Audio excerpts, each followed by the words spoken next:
Então, estamos aqui na nossa terceira semana da Maratona Conjugal, e essa é a terceira ministração, e a palavra que eu vou ministrar para vocês hoje está em 1 João, capítulo 1, versículo 7. E nós vamos usar como tema esse slide anterior que fala ali, a escravidão do segredo. O que é isso? O que isso tem a ver com os casamentos? O que isso tem a ver com o nosso relacionamento? A escravidão do segredo, ok? E o texto que eu vou ler está em 1 João, capítulo 1, versículo 7. Vamos lá, irmãos? Amém? A palavra do Senhor diz assim: mas se andarmos na luz, como Ele na luz está, temos comunhão uns com os outros, e o sangue de Jesus, seu Filho, nos purifica de todo o pecado. Vamos ler juntos, todos em alto e bom som, vamos lá? Mas se andarmos na luz, como Ele na luz está, temos comunhão uns com os outros, e o sangue de Jesus, seu Filho, nos purifica de todo pecado. Senhor, em nome de Jesus, que o Teu Espírito Santo ministre aos nossos corações, como o Senhor tem ministrado nessas semanas. Essa é a terceira palavra, é a terceira semana. Eu creio que hoje o Senhor não será diferente. Algo será acrescentado no nosso relacionamento, no nosso casamento. Algo também será tirado, porque quando o Senhor tira, o Senhor também acrescenta. Eu creio que vamos sair daqui mais debaixo da Tua palavra, da revelação que vamos receber nesse momento, nesse tempo. É a oração que nós fazemos em nome de Jesus. Amém e amém. A escravidão do segredo. Se andarmos na luz. Todo casamento precisa estar na luz. Amém? Na luz significa que não há espaço no nosso casamento para sombras.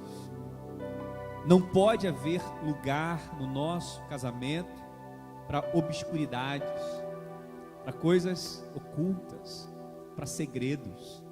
Não é verdade? Porque nós temos que andar na luz.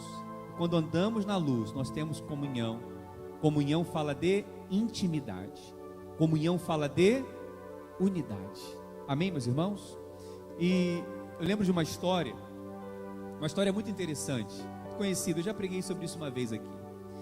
Um menino pequeno, ele foi passar as férias na casa dos avós.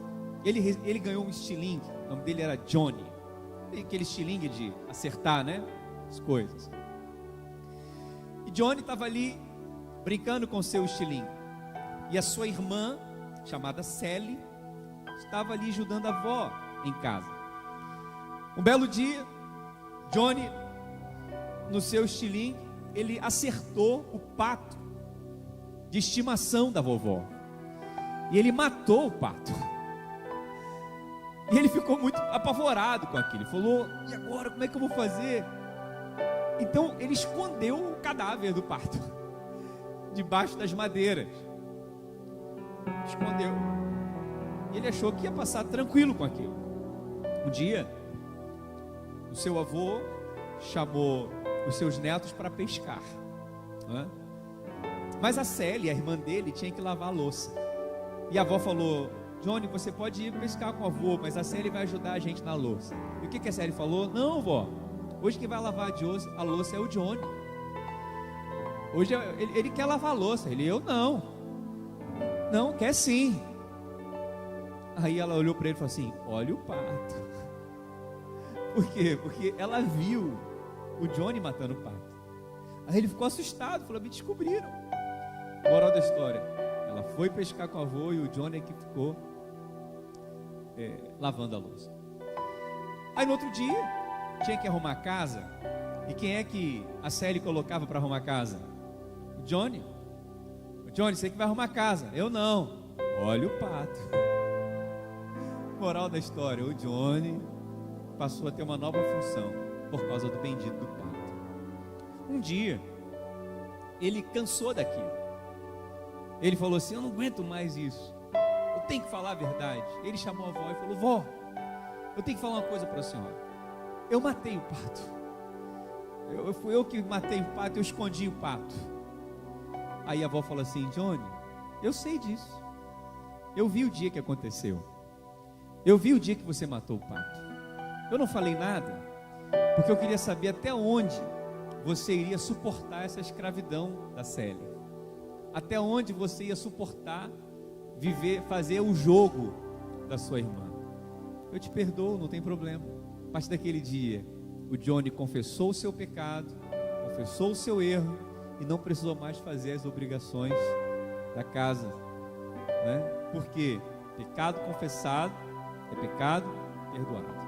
A gente usa essa história também para falar com as crianças, para explicar como que as crianças precisam contar a verdade para os pais. A gente usa essa ilustração para dizer que as crianças não podem esconder nada dos seus pais.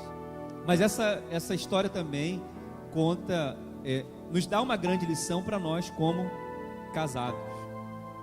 Porque o cônjuge que vive uma vida de segredos com a sua esposa ou com o seu esposo, ele carrega um fardo muito, muito pesado. Por isso que a palavra diz que nós temos que andar na luz. O nosso desafio é viver na luz com o nosso cônjuge. Amém, meus irmãos? Eu quero profetizar a partir de hoje, em nome de Jesus, que toda a escravidão do segredo será quebrado nas nossas vidas, será quebrado na sua vida. Que a partir de hoje a verdade vai reinar no seu casamento. A palavra diz: conhecereis a verdade e a verdade vos libertará.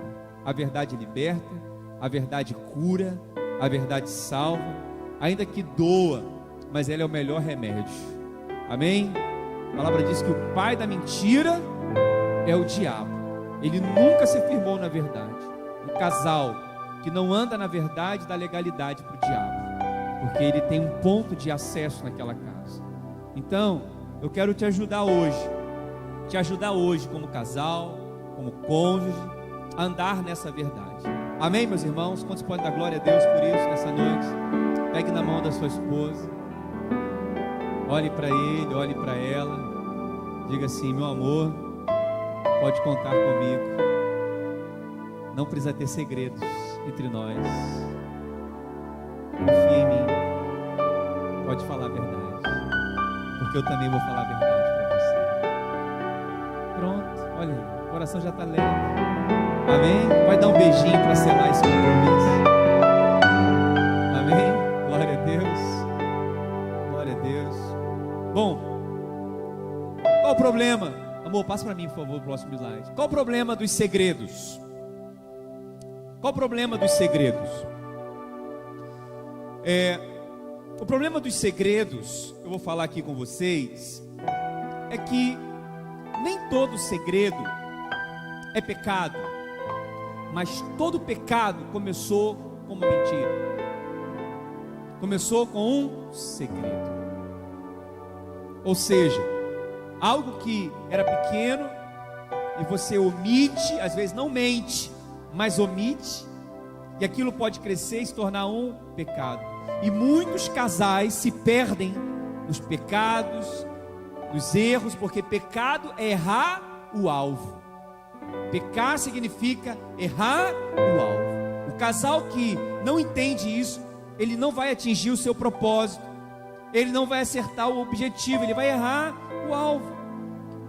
Poucas coisas são mais destrutivas e escravizantes no casamento, escravizantes, do que carregar um segredo. Quando você vive uma vida tentando ocultar algo de alguém, tentando esconder algo de alguém, isso vai se tornar um fardo muito grande. Isso vai dar um trabalho muito grande, porque toda hora você vai ter que fazer um malabarismo para alguém não descobrir aquilo. Isso drena as suas e as nossas emoções. Infelizmente, muitos casais vivem assim, escondendo algo um do outro. Por exemplo, a gente sabe que há muitos casais onde o cônjuge não tem a senha do celular do outro. Não é verdade? Não tem a senha. A esposa não dá a senha do celular, o esposo não dá a senha do celular, não é? E há muitas vezes conflitos com relação a isso. Talvez há muitos casos que os casais eles falam assim: não, a minha vida é a minha vida. Tem áreas na minha vida que o meu esposo não tem que saber. Tem coisas na minha vida que a minha esposa não tem que saber. Onde está a minha privacidade? Onde que está a minha privacidade? Quem é casado aqui, aprende uma coisa uma vez por todas: sua privacidade acabou o dia que você casou. A nossa privacidade acabou o dia que nós casamos. A palavra diz no livro de Gênesis, capítulo 2, versículo 25. Olha o que diz Gênesis, capítulo 2, versículo 25. Ora, um e outro, o homem e sua mulher, estavam nus e não se envergonhavam. O que é estar nu diante do outro? Eu não tenho nada para esconder de você. Nós só ficamos nus diante da nossa esposa ou diante do nosso cônjuge. Quem está compreendendo o que eu estou dizendo? Nós não ficamos nus diante de ninguém. Você sabe uma coisa interessante? Até relacionamento pais e filhos, pai e filho. Filho fica nu diante do pai, mas o pai não deve ficar nu diante do filho. Percebeu disso? Esse é o protocolo. Filhos podem ficar nus diante do pai, mas pais não. Porque falando de um casamento, não há nada que possamos, devamos esconder um do outro. Nosso cônjuge tem que saber quem são nossos amigos, qual lugares que nós frequentamos, quais os colegas de trabalho que nós temos. Não pode haver entre nós segredos. Não podemos omitir conversas, ocultar lugares e nem amizades, porque isso tudo pode destruir o seu relacionamento. Vocês estão compreendendo o que eu estou dizendo, irmãos? E o problema dos segredos também, de gerar esse afastamento do casal, nós precisamos entender também que com relação a Deus nós temos que ser transparentes, e com relação ao nosso próximo nós também temos que ser transparentes, ao nosso cônjuge nós também temos que ser transparentes. Quando eu erro, quando eu peco com Deus, eu peço perdão a Deus e Ele me perdoa, amém? Com relação ao meu cônjuge, quando eu falho, quando eu erro, eu também devo falar a verdade e pedir perdão. Olha o que diz Provérbios capítulo 28, versículo 13: o que encobre as suas transgressões jamais prosperará, mas o que as confessa e deixa alcançará o que, meus irmãos? Misericórdia. Amém? Então não podemos encobrir, nós temos que falar para Deus, confessar, pedir perdão. E com relação ao nosso cônjuge, olha o que diz Tiago capítulo 5, versículo 16. Tiago 5,16, pode passar.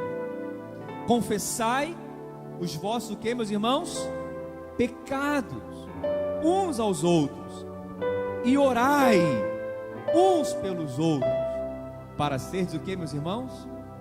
Então veja, nosso cônjuge precisa ver em nós liberdade para confessar um pecado, uma falha, um erro, e não esperar que o outro vai apontar, acusar, condenar, mas vai orar por ele, vai orar por ele. Mas infelizmente essa não é a realidade em muitos casamentos. Muitos têm medo de falar a verdade. Irmãos, a verdade é o melhor remédio. Doa o que doer, custe o que custar, sempre a verdade. Vocês estão compreendendo o que eu estou dizendo? E creia no perdão de Deus e no perdão do seu cônjuge. Amém, meus irmãos? Uma vez um casal, eu participei de um encontro de casais, e o casal disse assim: os dois pastores ministram encontros há muito tempo, e ela disse, a esposa que estava ministrando, disse que um dia o esposo chegou para ela em casa e falou: filho, eu tenho que te pedir perdão. Na verdade, a esposa falou com o marido: filho, eu tenho que te pedir perdão. Por quê, filho? Por que, filho? Porque eu estava no ônibus, no coletivo, e entrou um homem muito bonito. E quando eu olhei para aquele homem, daqui a pouco, quando eu me vi, eu estava descendo com aquele homem do ônibus e entrando com ele num hotel. Mas tudo isso na minha mente. Na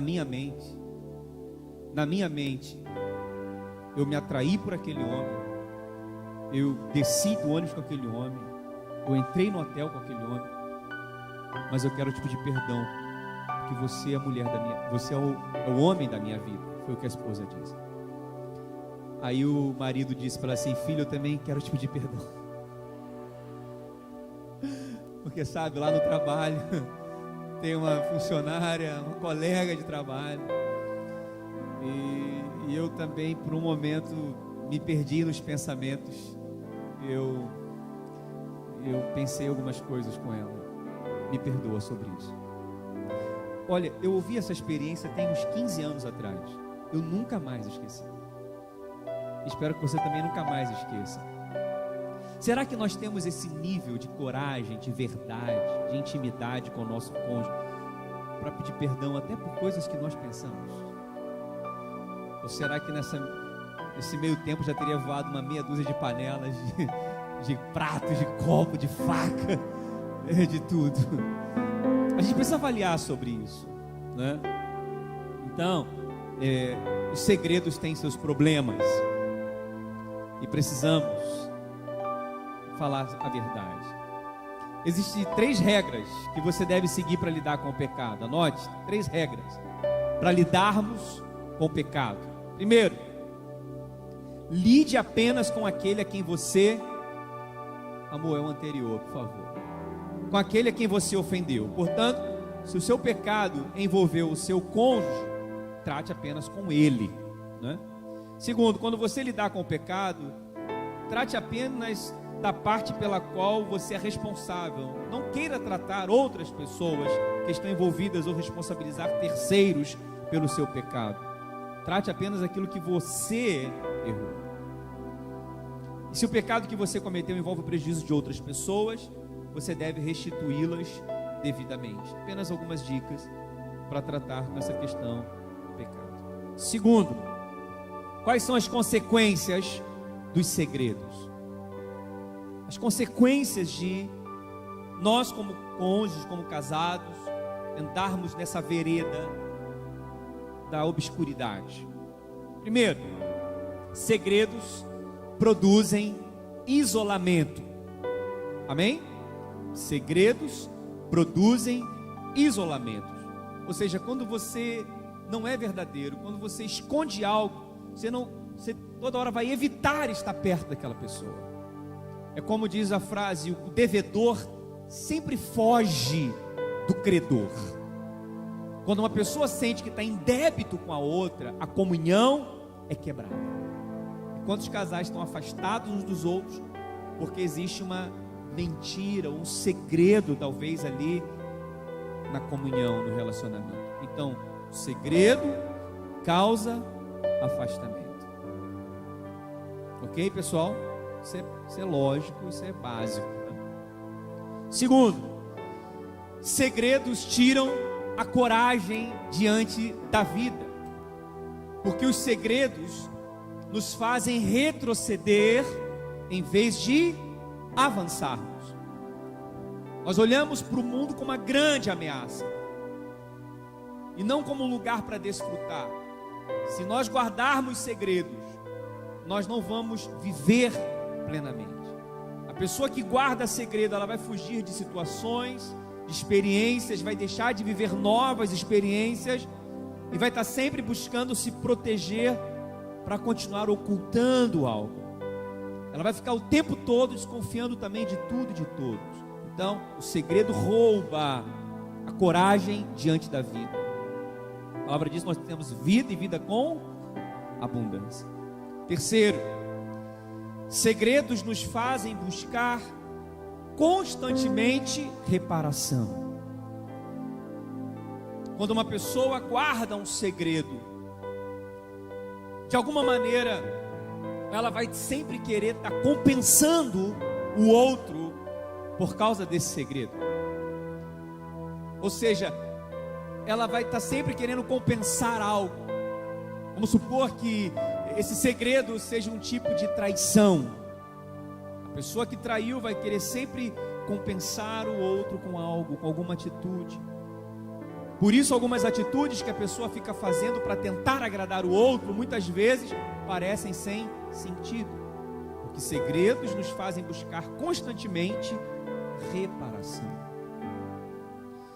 Quarto, segredos nos deixam em dívida com outros. José, por exemplo, foi vendido pelos seus irmãos. Isso é relatado no livro do Gênesis. E aqueles irmãos guardaram aquele segredo, mas aquele segredo perseguia-os e escravizava-os. Eles não tinham liberdade para falar com seus pais, com seu pai acerca do seu irmão, porque eles estavam sempre em dívida por conta daquele segredo. Quando isso acontece, a pessoa fica o tempo todo medindo palavras para conversar, porque qualquer deslize pode cair em contradição. Então a pessoa fica sempre com aquela sensação de dívida. São consequências dos segredos. Não vale a pena viver assim. Não vale a pena viver isolado. Não vale a pena perder a qualidade de vida. Não vale a pena ficar toda hora buscando algo para compensar uma falha, um segredo. Não vale a pena viver com esse sentimento de dívida. Quantos compreendem o que eu estou dizendo, irmãos? Terceiro e último lugar, a liberdade da vida é andar na luz. Diga, a liberdade da vida é andar na luz. Amém? 1 João capítulo 1, versículo 7. Está aí, amor, o texto? Como nós dissemos anteriormente, né? Se andarmos na luz, como Ele na luz está, temos comunhão uns com os outros. O sangue de Jesus nos purifica de todo pecado. Olha, todo pecado pode ser perdoado. Não importa o que você fez. Não importa o tamanho do seu pecado. A palavra diz, onde abundou o pecado, superabundou a graça de Deus. Quanto maior o pecado, maior é a graça para cobrir aquele pecado. É igual aquele roceiro que estava pregando para uma outra pessoa na roça, falando sobre a graça de Deus. Eu também ouvi essa ilustração há 20 anos atrás, na época do seminário, nunca mais esqueci. E o roceiro está falando assim, olha, a graça de Deus, o pecado, ele fala assim, o pecado é igual ao estrume da vaca, é igual a bosta da vaca, é linguagem de roça, né? Por onde passa, suja, aquele fedor, aquela coisa. Mas a graça de Deus é igual o ramo da abóbora. Ela vai nascendo, nascendo, nascendo, se alastrando, se alastrando, se alastrando e cobrindo aqueles pecados. Um roceiro falando para o outro. Então, Deus perdoa. Amém? Mas para Ele perdoar, nós temos que estar dispostos a falar a verdade. A falar a verdade. Se o cônjuge não perdoar, mas pelo menos você fez a sua parte e fez de verdade diante de Deus. Se ele não perdoar, aí vai ser Deus com ele. Deus com ela. Sim ou não, pessoal? Mas a gente tem que confiar em Deus. Ele perdoa o pecado, mas nós temos que andar na luz. Porque viver uma vida abundante, viver a liberdade da vida é andar na luz. Somente podemos ter comunhão se andarmos na luz. Amém? Quando nós andamos na luz, aquela posição de Adão e Eva que eles perderam por causa do pecado, Deus restaura. Porque uma hora eles passaram a se envergonhar porque eles se viram nus por causa do pecado. Quando você toma a decisão de viver uma vida sem segredo, você vai desfrutar de um relacionamento livre, diga glória a Deus. Um relacionamento onde se pode falar de tudo, andar em qualquer lugar, encontrar qualquer pessoa, porque você tem a certeza de que nada irá te causar desconforto repentino. Amém, irmãos? Muitos cônjuges não querem andar na luz e persistem em viver aprisionados em um mundo de segredos. Por que eles insistem em viver nesse mundo de segredos e deixam de viver essa vida, essa liberdade na vida? Por que eles insistem? Primeiro, medo da rejeição. Medo da rejeição. Por que muitos não querem falar a verdade? Eles acreditam que o outro vai rejeitá-lo. Se o outro souber da fraqueza, se o outro souber do erro, do segredo, ele vai ser rejeitado. Então, o medo da rejeição causa esse medo de contar a verdade. Segundo, eu estou lendo aqui, pessoal, amém? Para adiantar o tempo e eu não ficar divagando muito. Isso é um esboço, amém? Mas o importante é você prestar atenção. Quem tá recebendo aqui nessa noite a palavra? Amém? Segundo, o medo de perdas. Muitas vezes uma vida de segredo proporciona algum ganho ou privilégio, e eles não querem abrir mão. É o caso de um marido que ganha dinheiro de maneira desonesta e não fala nada para o cônjuge, porque implicaria em baixar seu padrão de vida. Como já dizia o filme Robocop, Policial do Futuro, o crime não compensa. Portanto, disponha-se a andar na luz e não carregar os fardos do segredo.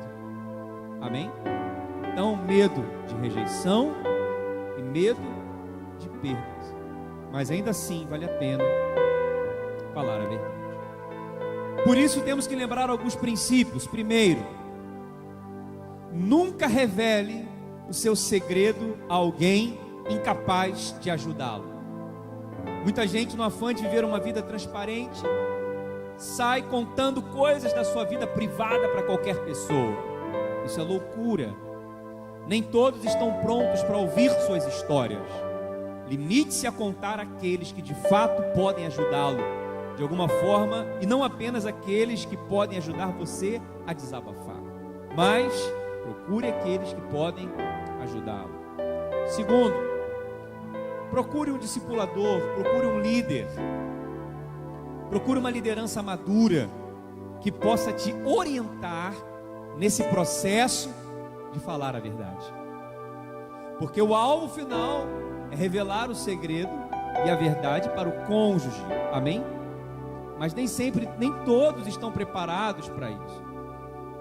Então, pedindo ajuda de um pastor, de um líder, não é? De uma pessoa mais experiente, madura espiritualmente, ele vai te ajudar na condução desse processo. Uma vez, um encontro com Deus, um momento lá, um rapaz casado chegou para mim e falou: pastor, eu traí minha esposa e eu não tenho mais nada com a outra pessoa, e eu não quero falar para ela a verdade. Eu não quero falar para ela, porque eu creio que Deus já me perdoou, e eu acho que se eu falar para ela, ela vai ficar muito magoada comigo e ela não vai me perdoar. Eu poderia, como amigo dele, falar assim: tá bom, meu irmão, olha, Deus perdoou você, vai, não peques mais, não fala nada, não. Você acha que eu fiz isso? Jamais. Nunca que eu fazer um negócio. Eu falei: meu irmão, sinto muito, mas você vai ter que falar a verdade. É melhor você falar a verdade aqui do que falar a verdade naquele dia diante do tribunal de Cristo, onde todas as nossas vergonhas serão expostas. Eu jamais vou querer ser conivente com isso. Se você acha que ela não está preparada, se você acha que não é o momento, eu posso te ajudar. Vamos marcar uma reunião, vamos fazer ali uma maneira de conduzir o processo. Mas a verdade tem que ser dita. Vocês compreendem o que eu estou dizendo, irmão? Isso é muito sério. Então, traição principalmente, precisa ser falado a verdade. Eu achei interessante a experiência desse casal que eu falei anteriormente, que eles confessaram o pensamento, veja. Eles não confessaram o ato, eles confessaram o pensamento. Mas confessar aquele pensamento livrou eles de um ato, entendeu? É melhor a gente confessar a tentação do que confessar o pecado. Alguém entende? É melhor a gente confessar a tentação de que está sendo tentado numa área e fala, pede ajuda, ora por mim, do que ter que depois errar, cometer o delito, o pecado e falar, perdoa porque eu fiz. Mas que a gente tem que buscar esse nível de maturidade. A gente tem que falar a verdade. Por exemplo, é muito complicado. As pessoas querem resolver as questões das suas vidas da maneira que elas acham que, sabe, que é o correto, mas querem contra a palavra de Deus. Você imagina uma situação de uma pessoa que tem um relacionamento extraconjugal, é amante de outra pessoa, amante, literal, ela sabe que o outro é casado, aí ela vai e o outro separa da mulher para ficar com o amante e quer casar com o amante. Aí essa pessoa que foi amante um dia quer chegar diante do altar e pedir a bênção de Deus. Aí eu fico pensando, como que Deus vai abençoar uma pessoa que contribuiu para a separação da outra deliberadamente, conscientemente? Uma coisa é não ter consciência, eu não sabia que eu era amante, eu não sabia que eu era outra, é uma coisa. Outra coisa é a pessoa saber que ela estava traindo, que ela estava como amante e pedir a bênção de Deus. É a mesma coisa com a pessoa chegar e falar assim, olha, eu matei essa pessoa, Deus, agora você pode me perdoar? Quer dizer, você mata alguém, é pecado, e agora você chega para Deus e fala assim, ó Deus, pode me perdoar porque eu matei? Como que funciona um negócio desse? Vocês estão compreendendo o que eu estou dizendo, irmãos? Pecados têm consequências, escolhas têm consequências. Eu não quero aqui colocar nenhum fardo pesado sobre ninguém, mas a gente em algum momento tem que ter um choque de realidade e sincero e honestamente chegar diante de Deus e falar a verdade com o próprio Deus e falar, Deus, eu pequei, eu errei, eu não devia ter feito isso, me perdoa. E não chegar com a cara lavada diante de Deus e falar, ó Deus, eu pequei, eu errei, deu tudo, é aquela história, está dando tudo certo para dar errado, mas deu certo, ainda não deu errado, me abençoa aí. Não é o caminho. O caminho é o arrependimento, o caminho é a humilhação. É igual Davi, que guardou um segredo por muito tempo, lembra? Traiu o próprio amigo. Ele pegou a mulher do amigo, Urias, mandou Urias para frente da batalha para ele morrer, para esconder o seu erro. Ele cometeu o pecado de adultério e cometeu o pecado de assassinato. E estava lá tranquilão na dele. Teve um filho, o filho morreu, teve consequências. Mas enquanto ele não se humilhou, ele não se arrependeu, enquanto ele não falou a verdade e foi sincero diante de Deus, a vida dele parou. Ele não avançava. A palavra diz que enquanto ele encobria os seus pecados, enquanto ele encobria os seus erros, os ossos dele por dentro se quebravam. Mas um dia ele pediu perdão a Deus e escreveu o Salmo 51. Vocês estão compreendendo o que eu estou dizendo, irmãos? Você veja, eu estou falando para você que a pessoa pode ter cometido um pecado, pode ter cometido um erro e até ido ao extremo de um adultério, contribuído por uma separação. Entende o que eu estou dizendo, irmão? O que está em xeque aqui não é o que nós fazemos, é o nosso coração de estar humilde ou não diante de Deus, para reconhecer quem nós somos e como nós precisamos do perdão dele. Então não há pecado que Deus não perdoe. Pecado confessado é pecado perdoado. Não guarde segredos, fale. Deus vai honrar você. Deus honra a verdade, Ele não honra a mentira. Deus honra aqueles que estão do lado da verdade, porque o trono de Deus é formado por justiça e verdade, justiça e equidade.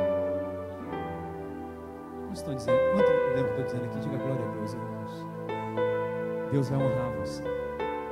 Amém? Então procure pessoas maduras para te ajudar nesse processo. Outra coisa,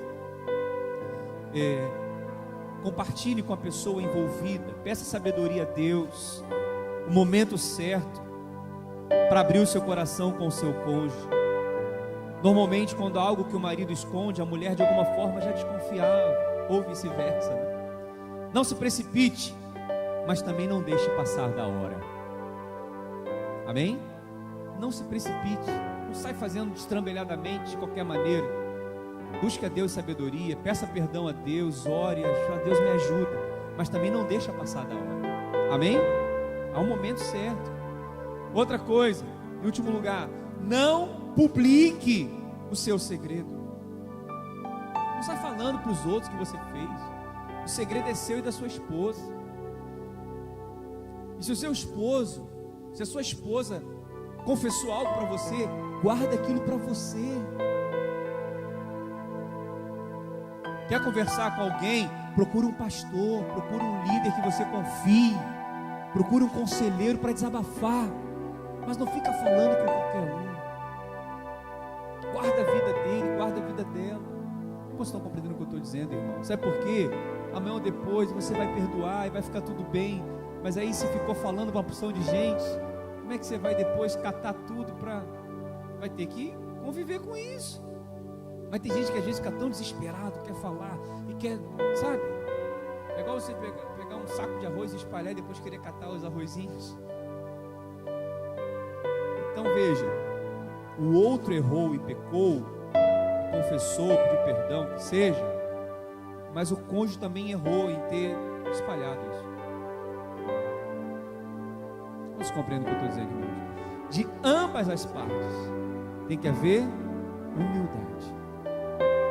Humildade para reconhecer que não somos perfeitos, não somos melhores do que o outro, e que se hoje ele está precisando, amanhã eu posso precisar também, mas juntos nós vamos guardar a vida um do outro e diante de Deus pedir perdão.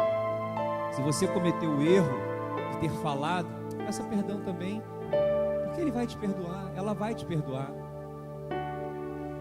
Porque não é fácil também se colocar no lugar do outro e pensar como é que está o coração da pessoa naquele momento. Não é verdade? Quando a bomba estoura, quando o vulcão entra em erupção, quando o terremoto vem e derruba tudo, a gente quer procurar alguém para conversar, a gente quer procurar alguém para desabafar.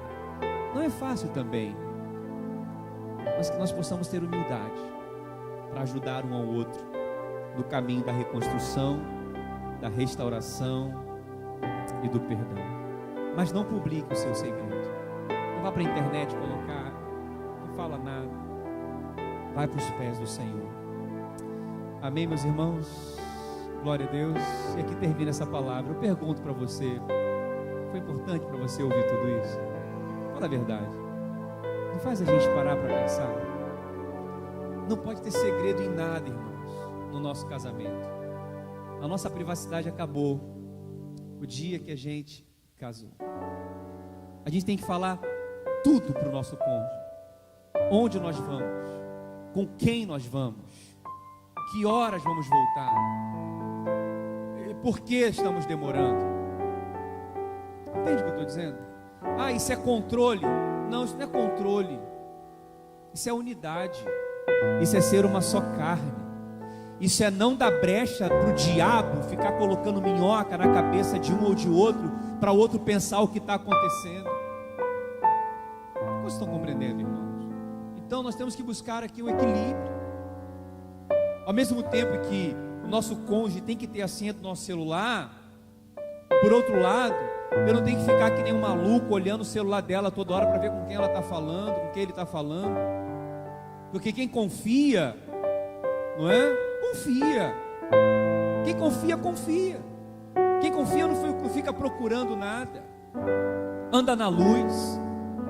A palavra diz, não há nada vai ficar oculto diante de Deus. tudo vai ser colocado às claras no telhado. Nós não somos Deus para ficar querendo punir, julgar e buscar erro de ninguém. Vive em paz, anda no descanso. Quantos casamentos estão sendo destruídos por causa disso daqui? Antes, para a pessoa adulterar era mais difícil, porque não tinha celular, era telefone fixo. Verdade ou não é? Tinha que esperar alguém sair de casa para ligar. Hoje está o esposo sentado do lado de uma cama, do sofá, a esposa sentada do outro, batendo papo com o amante, falando: ele está aqui, manda um beijo para ele. Hoje está desse jeito, por causa disso daqui. Quantos casamentos estão sendo destruídos? Por isso, irmãos, não pode haver segredos entre nós. Temos que falar sempre a verdade, porque o diabo ele age nas meias verdades e nas mentiras. Eu penso que é um tema pertinente para falar para casal. Eu penso que é uma experiência interessante para compartilhar, e que possamos hoje, cada dia mais, andar na luz, sem segredos, perdoando, caminhando, amando, tolerando, sendo paciente, porque Deus nos uniu, e o que Deus uniu, não separe. Não queira separar da sua esposa, nem do seu esposo, é porque Deus não errou quando uniu vocês. Deus não errou quando uniu você à sua esposa. Ele acertou em cheio. A vontade de Deus é boa, perfeita e agradável, é sob medida. Vamos terminar. Amor, passa para mim, por favor, o próximo slide. Vamos ficar de pé nesse momento. Nós vamos terminar fazendo a confissão dessa palavra. Amém? Nós vamos terminar fazendo a confissão dessa palavra. Amor, a última parte lá, pode passar depois daquele slide. Pode passando aí.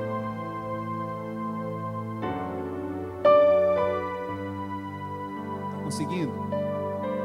É só ir passando, isso. Vai passando até o final. Isso. Mais uma vez. Isso. Ok, mais. Já falamos, pode passar? Pode avançar? Isso. 1 João capítulo 1, versículo 7. Nós vamos ler esse versículo 10 vezes. Uau! Quantas vezes? 10 vezes. Nós vamos ler da seguinte forma: toda vez que aparecer aqui aquela palavra, aquela letra ali em caixa alta e na cor amarela, nós vamos dar ênfase naquela palavra. Amém? Amém? Então ali, por exemplo, é o mais. Então nós vamos falar em voz alta: mas se andarmos na luz como Ele na luz está. Vamos lendo. Aí no próximo slide vai ter outra letra em caixa alta. A gente lê, mas quando chegar naquela letra em caixa alta, a gente fala mais alto. Amém, pessoal? Tudo bem? Vamos lá, 1, 2, 3 e... Mas se andarmos na luz como Ele na luz está, temos comunhão uns com os outros, e o sangue de Jesus, seu Filho, nos purifica de todo pecado. Mas se andarmos na luz como Ele na luz está, temos comunhão uns com os outros, e o sangue de Jesus, seu Filho, nos purifica de todo pecado. Mas se andarmos na luz, como Ele na luz está, temos comunhão uns com os outros, e o sangue de Jesus, seu Filho, nos purifica de todo pecado. Mas se andarmos na luz, como Ele na luz está, temos comunhão uns com os outros, e o sangue de Jesus, seu Filho, nos purifica de todo pecado. Mas se andarmos na luz, como Ele na luz está, temos comunhão uns com os outros, e o sangue de Jesus, seu Filho, nos purifica de todo pecado. Mas se andarmos na luz, como Ele na luz está, temos comunhão uns com os outros, e o sangue de Jesus, seu Filho, nos purifica de todo pecado. Mas se andarmos na luz, como Ele na luz está, temos comunhão uns com os outros, e o sangue de Jesus, seu Filho, nos purifica de todo pecado. Mas se andarmos na luz, como Ele na luz está, temos comunhão uns com os outros, e o sangue de Jesus, seu Filho, nos purifica de todo pecado. Mas se andarmos na luz, como Ele na luz está, temos comunhão uns com os outros, e o sangue de Jesus, seu Filho, nos purifica de todo pecado. Mas se andarmos na luz, como Ele na luz está, temos comunhão uns com os outros, e o sangue de Jesus, seu Filho, nos purifica de todo pecado. Amém. Você pode aplaudir ao Senhor. Glória a Deus. Aleluia.